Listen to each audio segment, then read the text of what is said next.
Good day everyone. So in this video, I'm gonna share you the step to fix the sync issue in this Google Chrome. You can go to this three dots until you find this delete browsing data.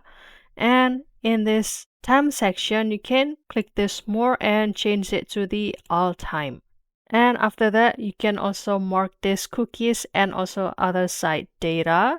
And you can delete this data because this too can be also the factor that causing the failure of your sync activity.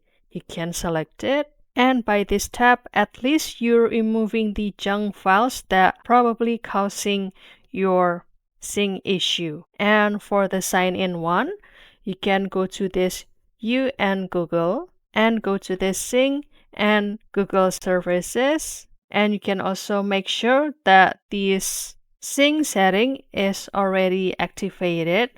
Let's say to be the turn on.